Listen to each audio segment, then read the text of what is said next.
Letitia James didn't become Attorney General of New York by trusting easily, but even she didn't see this one coming.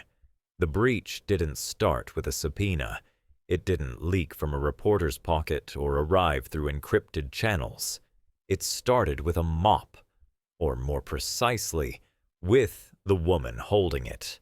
That woman was Lena Hope. She wasn't on payroll for her insight.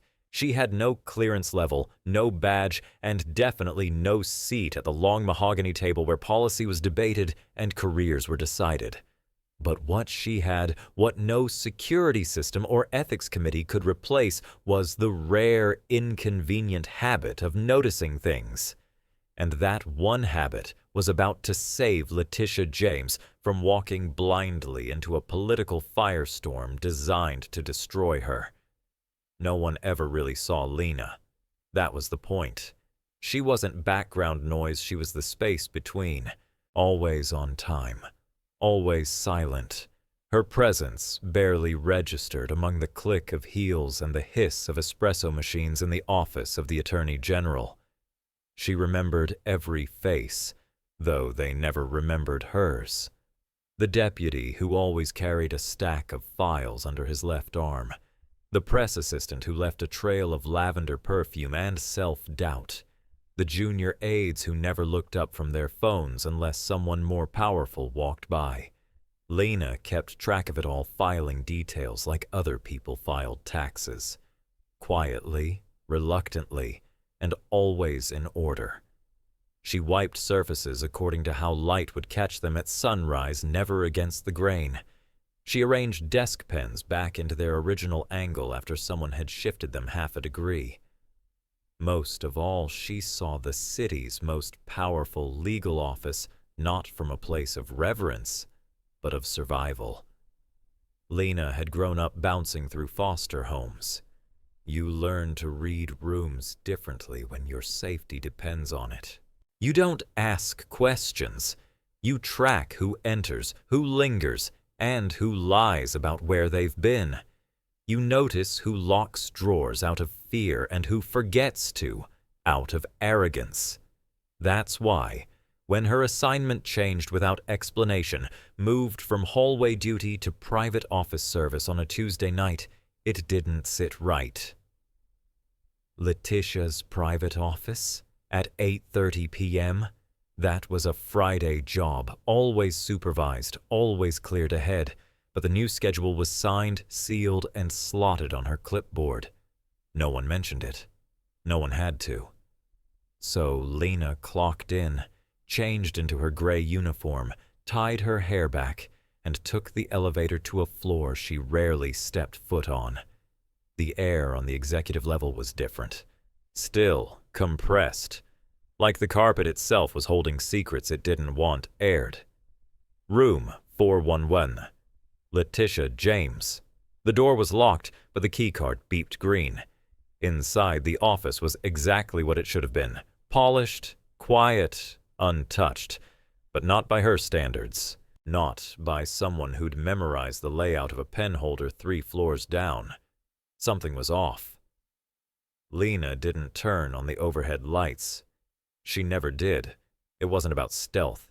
It was about control. Overhead lighting belonged to people who announced their presence. Her kind? They used flashlights. She slipped the beam of her cleaning lamp along the mahogany desk. The surface looked fine. But fine wasn't right. Papers weren't stacked perfectly. One folder, just one, peeked half an inch too far from the leather portfolio beside it. Not enough for anyone else to care, but enough for her to stop. She straightened it, then paused. The corner of a document had a faded government seal, almost invisible except where the stamp had cracked. It wasn't normal paper, heavier. A stock shed only seen on classified notices, occasionally misfiled by careless aides. She gently slid the folder open. Nothing overt, but beneath the chair, almost invisible on the deep navy rug, was something worse than suspicious. It was impossible. A torn fragment, cream-colored, fibrous, with a broken red seal along the edge. Lena bent down slowly, pinched it up, held it to the light. Her breath caught. She didn't know what it was, but she knew what it meant. This room had been opened, and not by her. She didn't call security, didn't text Charlotte, didn't leave a note. She folded the piece into her palm, slipped it inside the lining of her uniform, and closed the folder exactly as it had been. Then, she finished wiping down the desk, swiped under the keyboard like she always did, and adjusted the chair by precisely 2 inches, just as Letitia liked it. When she walked out of the office, she didn't look back. But her eyes had changed. That was the thing about Lena Hope. You might never notice her walking in, but you'd feel it when she started looking differently on the way out. The door closed behind Lena with its usual soft, bureaucratic thud, the kind that could suffocate a scandal or silence a soul depending on which floor you were on. But tonight, her footsteps down the hallway weren't just measured, they were calculating. Back in the locker room, fluorescent lights buzzed like lazy flies, casting everything in a shade of resignation. She opened her locker, pulled out her lukewarm dinner and overworked sandwich gasping under cling wrap, and tucked the torn paper fragment beneath it like it was just another thing no one wanted to finish. Except this wasn't tuna salad. It was evidence. And Lena, without a badge or business card, had just crossed a line most people in Albany wouldn't touch without legal counsel. She didn't know what the paper meant exactly, but her gut did. And for a girl raised in the foster system, when the gut speaks, you listen, especially when it tells you someone in power is lying through their gleaming teeth. Over the next 3 days, Lena worked like nothing had changed, because in a place like this, nothing changes until it explodes. She cleaned, she smiled when needed, and she watched. Not casually, not out of boredom. She watched like someone who knew the difference between accidental mess and deliberate chaos. And slowly, it revealed itself not in broad strokes, but in the quiet betrayals. A faint footprint, the kind made by leather soles that didn't belong to civil servants who still paid off student loans. A paperweight shifted half an inch to the right, never back to its original place. Most damning of all, the dust. Letitia James, for all her commanding presence and high-profile investigations, had one quirk: she kept the windows of her office shut tighter than campaign donors' backroom promises. So what, pray tell, was a thin layer of urban street grit doing across her desk like it had taken the A train from Midtown? Dust doesn't lie, and neither did Lena's instincts. Enter Marla Jennings, senior executive assistant, fluent in calendar manipulation, master of passive aggression, and apparently a nocturnal decorator of other people's files. Twice that week, Lena saw her emerge from the executive wing well past 2 a.m., with the kind of casual confidence only 2 types of people possess: those with nothing to hide and those who believe they'll never be caught. Marla, as luck and irony would have it, wore both like designer perfume. She was the type who addressed interns with first names and custodial staff with silence. Her security badge, platinum level, unrestricted, gave her access to every room except, perhaps, the one where her conscience was supposed to live. And if Lena were anyone else, that would have been the end of it. But Lena was not just anyone anymore. That evening, Lena found Charlotte in the kitchenette, hunched over a sad salad and a public policy PDF. Charlotte was everything Marla pretended to be: smart, driven, and still capable of empathy. Lena waited until the microwave finished humming before speaking, voice low like it might bruise. Have you ever looked closely at the documents Letitia keeps in her personal archive? Charlotte blinked, fork in midair. Excuse me? She tilted her head, trying to read whether this was sarcasm or something else. Then Lena, slowly and deliberately, pulled the fragment from her uniform and slid it across the table. Charlotte didn't laugh. She didn't even blink. She stared at the scrap like it had whispered her name. The color drained from her face as recognition hit like a gavel. This is from document 1729B. This paper stock, it's government registered. It's a sealed pre-hearing file, Lena. It's not supposed to exist outside that room. Her voice dropped to a whisper that wasn't entirely voluntary. No one's even supposed to know what's in it until the congressional subcommittee meets. It's the voter integrity protocol brief. Lena nodded once, as if confirming something she had always known but needed someone else to say aloud. Charlotte leaned in, urgency growing in her voice. Did you find this in Letitia's office? Lena didn't answer. She didn't have to. The look on her face said more than words could. It wasn't just a mistake. It was a move. Someone was staging something, and not just against Letitia, but against the process itself. Should we go to Letitia? Lena asked, calm but pointed. Charlotte hesitated. It was the kind of hesitation bred not from doubt, but calculation, because in the world they lived in, truth wasn't enough. It had to be timed, managed, weaponized if necessary. She finally spoke, each syllable laid like chess pieces. No, not yet. Let me handle it, but you need to prepare yourself. Prepare for what? Charlotte looked Lena in the eye. To stop being invisible. Because in a building that measured loyalty by convenience and truth by PR optics, being seen was dangerous. And Lena Hope, armed with half a sandwich, a piece of contraband paper, and the clarity of someone who'd lived through worse, was about to become impossible to ignore. And somewhere, down the hall, Marla Jennings was about to realize the worst kind of threat isn't loud. It's quiet, constant, and watching. The door to the Attorney General's office didn't creak, it sighed. That particular kind of silence, the heavy institutional kind, only ever happened when something real was about to be said. No assistants, no advisors, no aides with clipboards pretending to be essential. Just Letitia James seated behind her desk and Lena Hope standing across from it, her uniform still smelling faintly of bleach and old fluorescent light. And between them, a single piece of paper now laminated, flattened, immortalized. The evidence of a game already in motion. Letitia didn't begin with a greeting. That would have cheapened it. Instead, she tapped the edge of the plastic gently, the way one might tap the lid of a coffin before closing it. You saw something no one else did.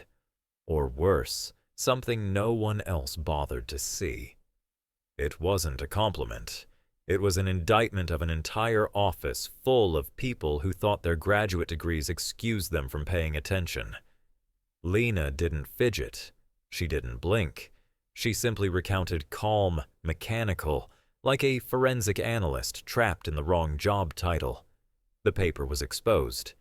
The edges didn't match the usual alignment. Dust on the desk was granular, like it came from outside sidewalk soot, not HVAC particles. One of the binders was displaced by a fraction of an inch. The chair had been adjusted. The digital log says Marla Jennings used her clearance card during after-hours access twice this week. Both times matched the anomalies. Her voice didn't accuse. It did not need to. The evidence had already spoken. Lena was merely interpreting it for someone powerful enough to do something about it. Letitia didn't interrupt. She let the silence after each sentence land like a dropped gavel.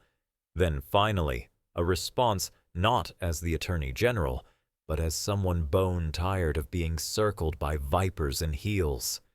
I didn't think the first person to sound the alarm would be the last one this building ever sees. She said it like a confession. Like the real scandal wasn't that someone tried to sabotage her, but that no one else cared enough to notice. She reached into her drawer not for a press release, not for a subpoena, but for a folder. Thin, clinical, and damning. We're going to leave the document where it is, make it comfortable, give it company. But page 3? That one's going to be a decoy. UV ink. Non-visible. If it gets copied, if it gets scanned, well know. And then well know who's playing stupid and who's just stupid. And here's where it gets deliciously American. You see, in Washington's hierarchy of treachery, the truly dangerous aren't the ones screaming in C-SPAN hearings. It's the ones in pencil skirts and wireless earpieces who hold the keys to rooms no one audits and to print things in the dark. Marla Jennings didn't need a motive beyond ego because ego in politics is currency. And sabotage? Well, that's just networking in a different dialect. The kind of dialect that whispers to a rival pack, I can get her out of the way without fingerprints. Lena listened, then nodded once. No dramatics, no tears. Just steel behind the eyes. If I'm wrong, it'll vanish. No complaint. No file. It'll be like I was never here. It was a brutal offer. One made by people with no backup plans and no lawyers. Letitia leaned back, appraising her like a seasoned prosecutor cross-examining the system itself. If you're right, Lena, you'll never be invisible again. Not in this building. Not in this game. It wasn't a promise. It was a verdict. And perhaps the first honest one handed down in that office in months.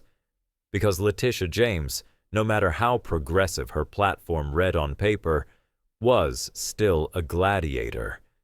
She knew what it meant to be underestimated in a suit tailored for battles. She didn't need more witnesses. She needed conspirators with integrity. And, ironically, the only person left who hadn't been bought, bartered, or branded with ambition was the one who polished the damn floors. So they struck a silent pact, one built not on trust, but on mutual recognition. Letitia would bait the trap. Lena would watch who stepped into it. No meetings, no memos, just a UV ink marker, a shred of government fiber, and a janitor who suddenly had more tactical awareness than half the strategic planning committee. And if it worked, well, then they'd finally see who really runs the halls of justice when the lights go out. Of course, this wasn't the sort of thing you could announce at a staff meeting. You don't put Operation Watch Marla Implode on a PowerPoint slide. But it was in motion now. The kind of motion that makes bad people nervous, and good people very, very quiet. And down the hall, somewhere behind a door Marla Jennings thought only she could open, a printer waited for one more betrayal. The first sign of power in any building drenched in fluorescent light and procedural pretense isn't a corner office or a title engraved in bronze. It's the moment your schedule changes without warning and nobody explains why. Lena Hope, whose presence had once been as invisible as the ammonia streaks she scrubbed from linoleum, found her name printed on a new rotation transferred from the graveyard shift to the executive floor's golden twilight. No reason given. Just a typed directive, signed not by her manager but by upper authorization. That's bureaucracy's way of saying, don't ask. And Lena didn't. She showed up, cleaned quietly, and waited for the real message because in buildings like this, promotions are rarely gifts. They're invitations to get burned. The shift didn't go unnoticed. Within 24 hours, whispers were already curdling into narrative. Conversations quieted when Lena walked by. Side glances became side comments. Eyes that once slid over her now clung to her with all the delicacy of a subpoena. She must have seen something, someone muttered near the break room. Or she's sleeping with someone, said another, with the confidence of a man whose job security depended on projecting suspicion elsewhere. Even the security guard, who'd once handed her granola bars on double shifts, now studied her badge scan like it might self-destruct. But the crown jewel of passive-aggressive manipulation was, of course, Marla Jennings. If hypocrisy wore heels and carried a clipboard, it would look exactly like her. She found Lena in the kitchenette 3 days into the new shift, arms folded like a hall monitor with something to prove and nothing to do. "I hear you've been upgraded," she said, voice sweet enough to rot enamel. "Must be nice, having that kind of access. I suppose when you're close to Letitia, certain doors open." Lena didn't flinch. That was her gift. She could disarm arrogance simply by refusing to feed it. "I just clean what's assigned," she replied, stacking paper cups with surgical precision. "Oh, sure," Marla said, leaning in just enough to crowd the air. "But sometimes what's assigned happens to fall at just the right time, doesn't it? What's stunning here isn't that Marla suspected something, it's that she felt entitled to say it out loud. That's what happens in political buildings. People mistake their proximity to power for immunity from consequence. Marla had grown so accustomed to bending the rules behind Letitia's back that she now assumed everyone else must be playing the same game. Projection, after all, is the favorite sport of guilty professionals. Meanwhile, in a corner of the building, Marla didn't think to monitor, because who watches interns? Charlotte was making her own discoveries. She'd quietly requested system logs from the IT floor under the pretense of troubleshooting batch errors. What she found was less a glitch and more a confession.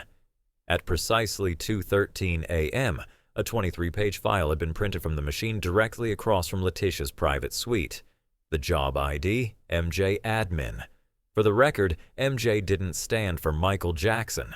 It stood for Marla Jennings, and this wasn't a copy of last week's newsletter. It was a scan of a protected document, one that included the UV-tagged decoy page Lena and Letitia had planted. Charlotte didn't say anything right away. She didn't need to. She took a screenshot of the job log, time-stamped it, encrypted it, and sent it through the only secure line they had left. Lena's private messaging channel, masked through janitorial operations. The message contained no fluff, just one line. The kind of line that ends careers. Page 3 was touched. Lena read it between wiping down a hallway banister and emptying a trash can filled with 3 Starbucks cups and someone's inflated sense of impunity. She didn't react outwardly. There was no gasp, no hand over mouth, just a subtle pause at the edge of her task, like a chess player acknowledging the check before the mate. Because here's the part that would make any honest citizen laugh if it weren't so grotesque. Marla Jennings, who'd built her entire professional identity around being the adult in the room, had just left digital fingerprints all over a compromised government file. In the name of what? Sabotaging a boss who didn't trust her enough? Proving she could. Or more likely, selling leverage to whoever on the outside needed Letitia James weakened before the next election cycle. It's not paranoia if they're actually trying to sink you. And Lena, the so-called nobody, the one who refilled paper towel dispensers and watched patterns like chessboards, had just confirmed the one thing Marla never considered, that the people you don't see coming are the ones already behind you. But this wasn't the climax. Not yet. It was only the sound of the gun being loaded, and in the next part of this quiet war, Letitia James would stop cleaning up messes behind closed doors and start making examples in the open. There's a special kind of irony in watching a saboteur walk straight into their own trap, especially when the bait isn't gold or gossip but paper. Not just any paper. The kind dyed in government secrecy, dressed in Helvetica terror, and sealed with enough procedural weight to make a senator's spine straighten. Letitia James didn't need theatrics. She needed leverage. So she did what any seasoned public official does when cornered. She handed her enemy a loaded document and let them pull the trigger on themselves. Document 1729B was reborn that day. Still sealed, still sacred, except for one tiny adjustment. 3 deliberate errors, nestled between real policy language like landmines. Only a fool, or someone pretending to be clever, would copy it without realizing they'd just handed their own indictment to the nearest ethics board. The plan wasn't whispered. It wasn't rehearsed. It was agreed upon with a single look across the desk and a nod, one of those historic nods that separate civil servants from revolutionaries. Lena would do what she did best: go unseen. But this time, her invisibility was the point. That afternoon, she walked the third-floor hallway with her ID badge clipped tight and her pulse steady. At precisely 4:17 p.m., she accidentally dropped her keycard just as Marla Jennings rounded the corner, clip clopping in heels that cost more than Lena's rent. "Oh," Lena said, with the wide-eyed stammer of someone who had spent a lifetime pretending not to be dangerous. "I must be dropped that, thank you." She didn't meet Marla's eyes. She didn't have to. That would have broken the illusion. A good decoy always plays dumber than the prey. Marla smiled. That kind of smile only insecure people wear when they think they're finally winning.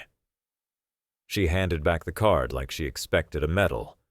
And Lena, calm, collected. Lena thanked her like she'd just saved a kitten from traffic. Not a word more. But of course, what Marla didn't know was that the hallway camera, normally set to motion-activated recording, had been quietly flipped to full surveillance mode, and what it saw would have made a security analyst whistle. At 3:21 a.m., Marla reappeared. Not the Marla from conference calls and coffee orders. No, this was after-hours Marla, the kind who moved like rules didn't apply, like doors existed only to flatter her sense of entitlement. She approached Letitia's private office, swiped a card that wasn't hers, and walked in carrying a sleek black folder like it contained nothing more than stapled talking points. She stayed for exactly 4 minutes. No lights, no chatter. Just in, out, and gone. Smooth. Surgical. Except for the part where she forgot. When you walk into a room with dirty hands, the fingerprints don't care what time it is. The camera caught every second. The badge swipe, the folder, the posture of someone who'd done this before. Marla left no physical mess, no broken seals. She was good, but not good enough. Because when you're playing chess against someone like Letitia James, you don't just lose the game, you become part of the exhibit. And what exactly did Marla take?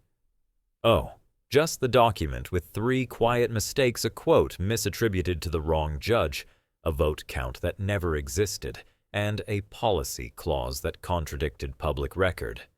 On their own, the errors seemed harmless. But presented in any legal or political setting, they'd explode like a confession. And that was the point. Marla hadn't just stolen something. She'd just volunteered to go on public record with something false. All Lena had to do was wait. What made the whole affair poetic was how deeply ordinary it looked. A hallway, a folder, a late-night visit. But behind that mundanity sat a calculated orchestration worthy of any courtroom drama. Letitia didn't need press conferences. She needed receipts. And now she had them. All they had to do was wait for Marla to move the wrong piece again, and when she did, there'd be no plea deal, No back-channel apology, no second chance. Only one question remained. Would Marla take the bait all the way to the finish line? Or would she realize too late that the janitor she once ignored was the one who rewrote the rules of the game? Either way, the trap had been sprung. The floor was waxed, the footage was live, and Lena Hope had just swept her way into the heart of a scandal that was about to go nuclear. By the time Marla Jennings walked into Letitia James's office that morning, the air in the room was already heavier than the law books lining the shelves. The meeting had been scheduled under a bland pretext routine internal security, reporting the kind of bureaucratic nonsense phrase that says absolutely nothing but makes it impossible to refuse. Marla entered in her usual designer armor, wearing that practiced expression she reserved for pretending the world revolved around her ability to format spreadsheets and leak secrets with equal discretion. What she didn't know, of course, was that the room was wired not for formality, but for revelation. Letitia didn't bother with small talk.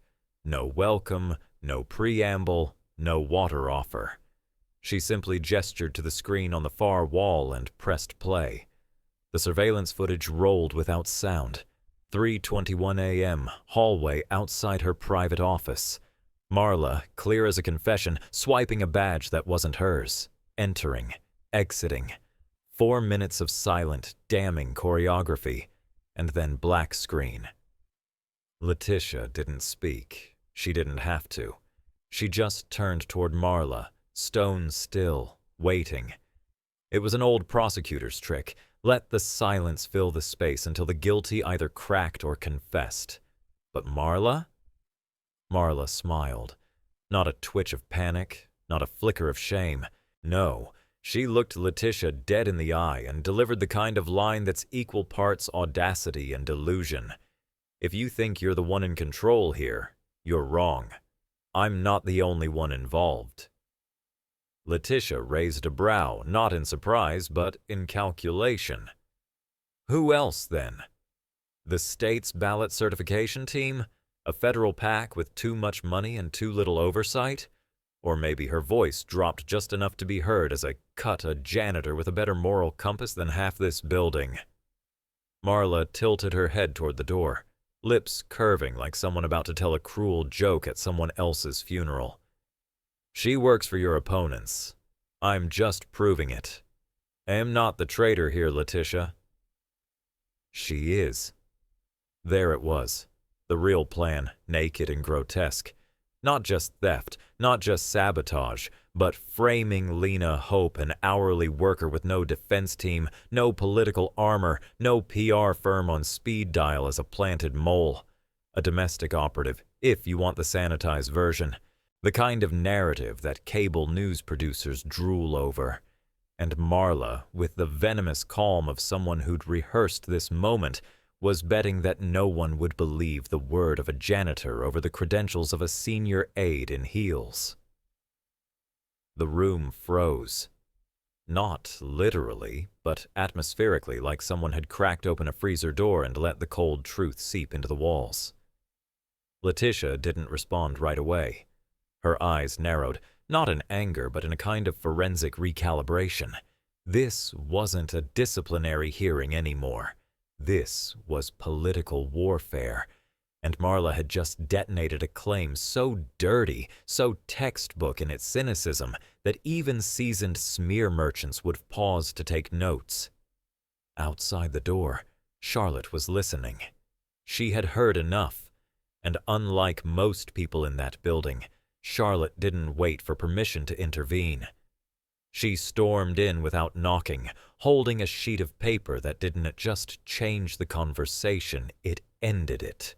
"Before you finish rewriting history," she said, tossing the document on the desk, "you might want to explain this." Letitia picked it up. So did Marla, but the look in her eyes was already fading from smug to cornered. The printout was unmistakable. A server log, time-stamped and IP-tracked, showing an outbound email from a masked address linked directly to Marla's workstation. The attachment? A scanned copy of document 1729B sent 48 hours earlier to an encrypted recipient. It included the UV-tagged decoy page, exactly the one designed to bait a leak. Encrypted or not, Charlotte said, arms crossed. The server keeps a fingerprint. Rookie mistake. Marla's mouth opened, but nothing came out. That's the thing about liars. They're never short on stories until they run out of script. And in that room, with no spin team and no deniability left, Marla had finally hit the edge of her own narrative. Letitia leaned forward, voice calm but sharp enough to cut glass. You tried to burn down this office from the inside, and when that didn't work, you tried to set fire to the only person here who's actually done her job. You didn't just fail, Marla. You underestimated the one person you thought wouldn't matter. The trap was closed. The evidence was printed, and the next steps wouldn't involve HR, they'd involve state-level consequences.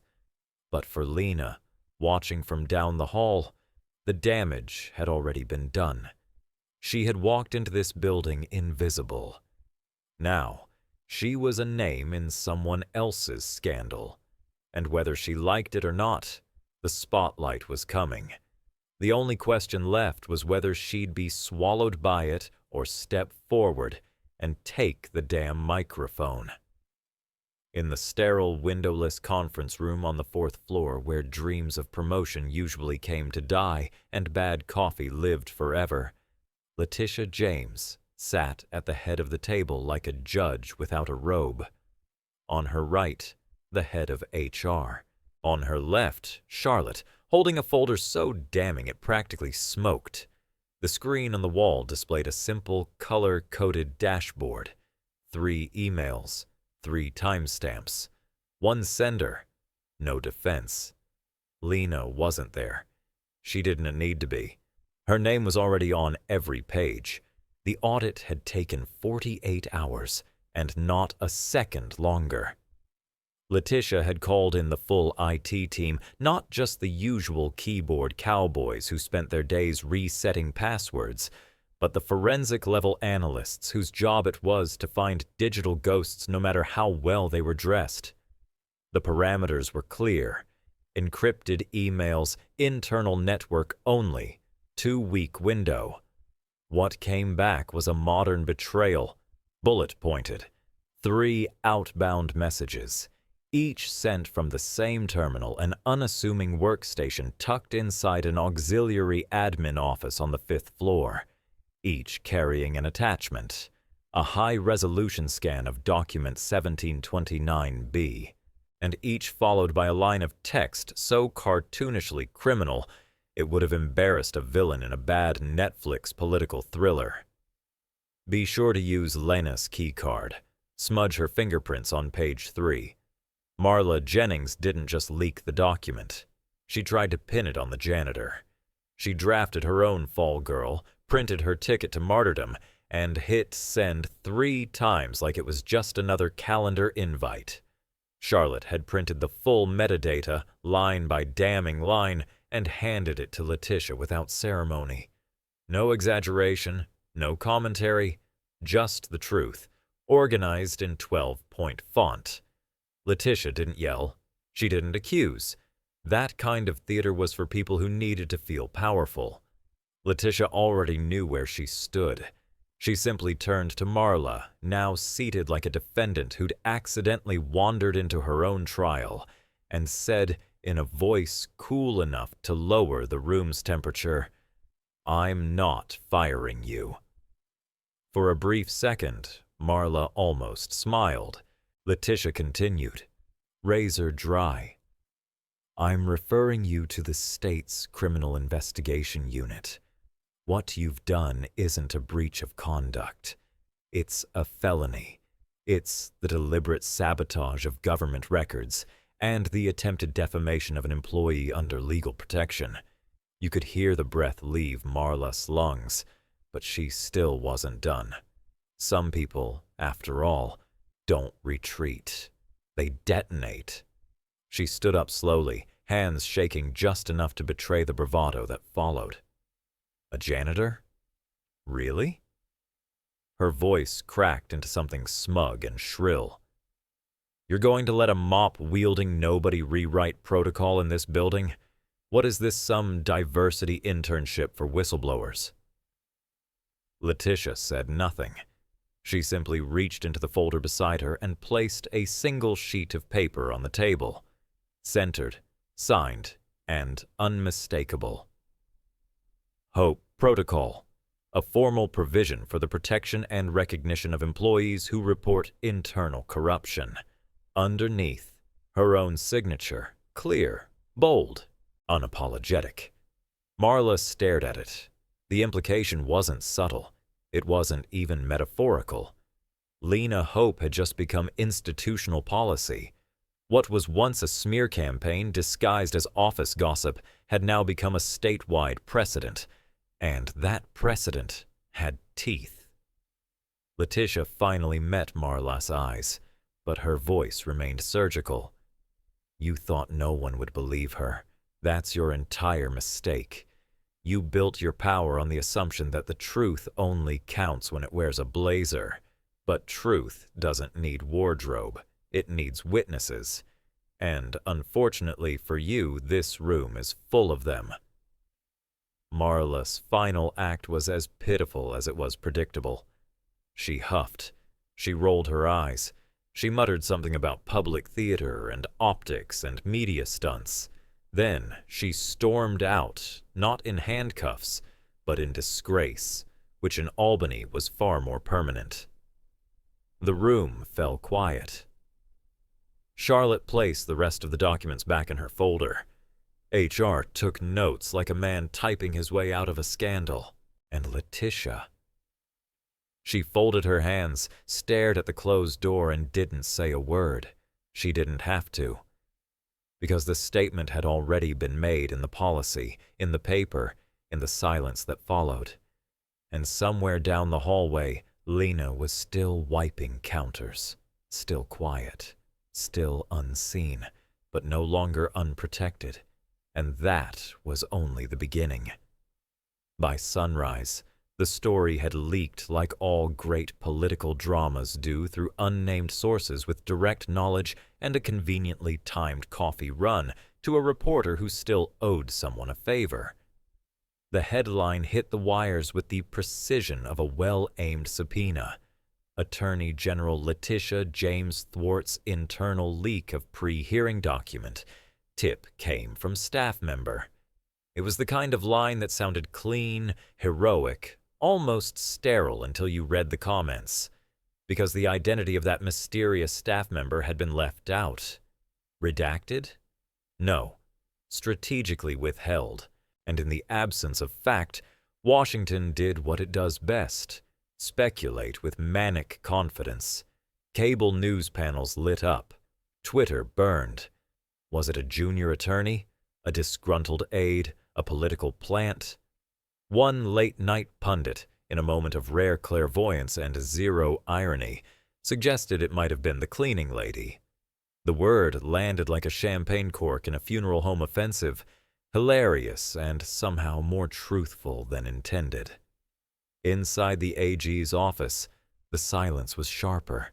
No one dared speak it aloud, but they all knew. The whispers now followed Lena like a second shadow. She wasn't being ignored anymore. She was being examined, studied like a strange equation that no one had solved. The same mouths that once forgot her name now muttered it too carefully, like saying it wrong might trigger something. Letitia, to her credit, didn't let the speculation fester. The next morning, she called a closed-door meeting. No press, no recorders, no prepared statements, just staff, just truth. The room was stripped of formality, no long table, no assigned seating, just a podium, a microphone, and a single empty chair next to it. Symbolic, theatrical, and undeniably effective. When Lena Hope walked into the room, The reaction wasn't immediate, but it was seismic. Heads turned, postures shifted, conversations stopped mid-sentence like someone had pulled the fire alarm.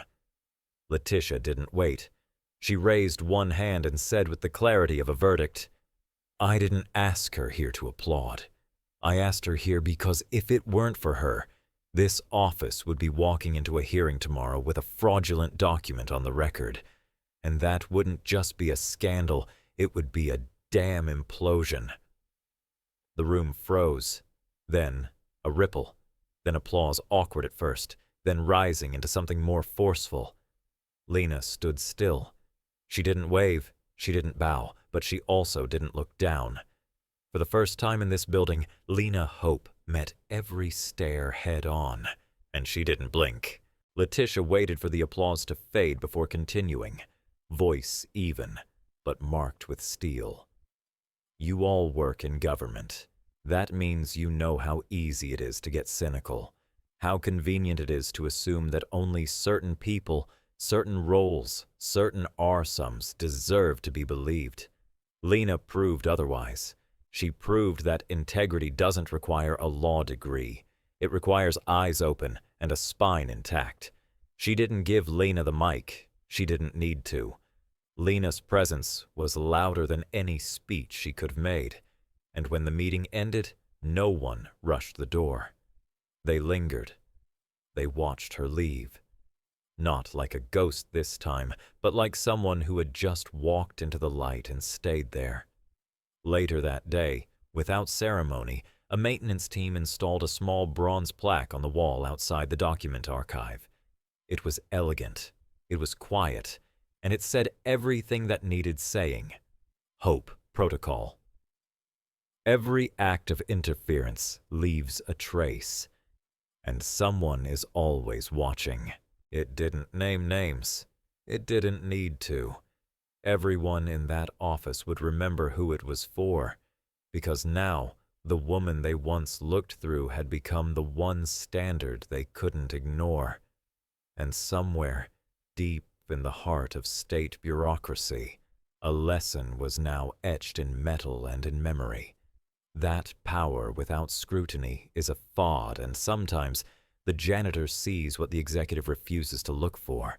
They didn't give her a new uniform. No velvet badge, no title engraved on mahogany, just a quiet email from the Office of Administration confirming Lena Hope's appointment as Senior Internal Coordinator for Integrity Response, a position that didn't exist until she made it necessary. Letitia didn't offer a press release either. She simply told Lena, "You saw what we missed. Now I need you to build the system that makes sure we never miss it again. No pomp, no promises, just power, delivered with surgical intent. The kind that doesn't ask for permission, it rewrites the protocol." Lena's job wasn't symbolic, it was operational. She had a corner desk, a secure server login, and unrestricted access to every incident report, whistleblower alert, and personnel grievance that passed through the AG's office. She wasn't there to file them. She was there to catch what others buried, to create what Letitia called a second conscience, not the kind guided by policy, but by vigilance. Lena didn't blink. She got to work, and she didn't do it alone. Charlotte, now formally appointed as the program secretary for the Hope Integrity Fellowship, handled outreach, applications, and mentorship. The initiative offered a path for maintenance staff, administrative aides, and overlooked state employees to pursue continuing education, job transfers, and legal literacy. For the first time in years, people who had once cleaned the hallways of policy were now invited to help shape it. It wasn't revolutionary, it was corrective, and in government, correction often looks like rebellion. Not everyone adjusted easily. Systems, like people, resist humility.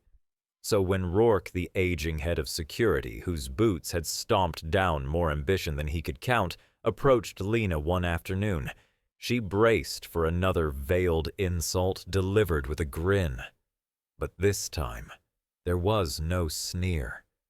Just a long pause and a folded piece of paper in his calloused hand. "I used to bet you'd be gone in 3 months," he muttered, looking everywhere but her face. "That's what we said about the quiet ones. I thought I knew this place." His voice was rough, worn, not defensive, just finally honest. Turns out I was the one outdated. Lena didn't flinch. She didn't offer pity.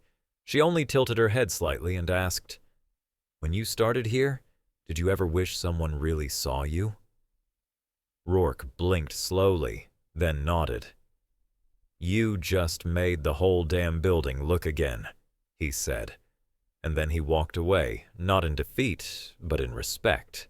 The kind that takes a career to earn and a moment to give. By then, Lena had stopped wondering if she belonged. Her name was no longer a rumor or a footnote. It was in the system, on the protocol, in the minds of every staffer who once asked her to refill soap without knowing her name. She wasn't a symbol. She was a standard.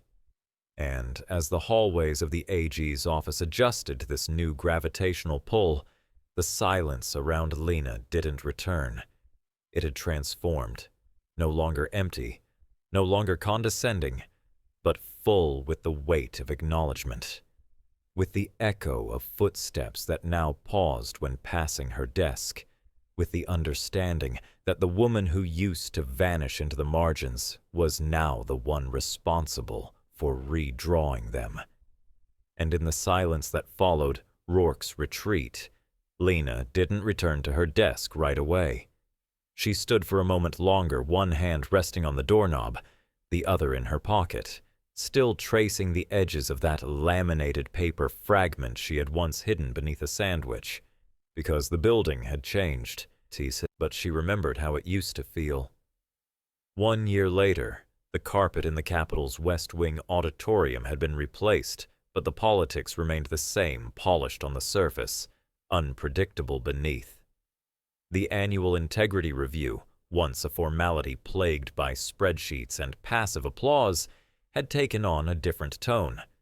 This year, the Hope Protocol wasn't just on the agenda, it was the agenda.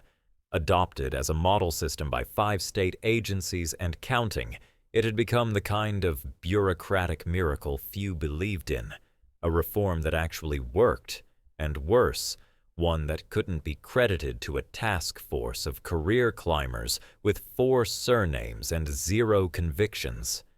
The name Hope Protocol now appeared in briefing folders, policy white papers, and internal HR slideshows from Buffalo to the Bronx. But none of that mattered half as much as the moment when a 19-year-old intern, trembling but defiant, took the mic and said, "I came from the same place Lena did, group home, bounce around foster care, told to stay quiet, work hard, and not expect too much. But I read her story, and I thought maybe I don't have to disappear to be taken seriously." The room went still, then exploded in applause, not out of decorum, but recognition. Lena, watching from behind the curtain, didn't move. She didn't smile for the cameras. She didn't need to, because for once, the message had landed without her having to deliver it herself. Letitia stood beside her, arms crossed, gaze focused on the crowd. After a long pause, she murmured, just loud enough to be heard over the noise, "I used to think the only thing that kept me safe in this job was power, command, position." She turned, locking eyes with Lena, voice lowered to something truer. "Now I know better. It was the one person in this building who saw what no one else did and acted. They stood in silence together, not as boss and subordinate, not as savior and saved, but as 2 women who'd learned, painfully and irrevocably, that visibility in politics is rarely given and almost never kind. Their gaze shifted toward the back of the room, where Rourke, the reformed old guard of state security, was patiently walking a new hire through logistics routes, checklists, break codes. But this time, his voice was soft. His hand gestures were slower. He wasn't barking orders, he was mentoring. The change was almost imperceptible unless you were paying attention, which, in this building, Lena had made fashionable again. Back in the hallway, outside the press and the podiums and the policy noise, there now hung a photo, simple, black and white, framed in matte steel. It wasn't staged. It had been captured late one evening by a night shift staffer testing out a new security camera. The image showed a nearly empty office, the kind that buzzes with quiet and fluorescent exhaustion. A single figure, mid-motion, a woman in a janitorial uniform crouching gently to retrieve a torn piece of paper from beneath a leather chair. No medals, no spotlight, just a moment. Beneath it, a caption in embossed brass. Not all heroes hold titles. Some just pay attention. And in that still frame, the entire system was finally forced to remember what it had always tried to forget. That accountability doesn't come from the top. It comes from the person no one saw coming until she made damn sure they'd never forget.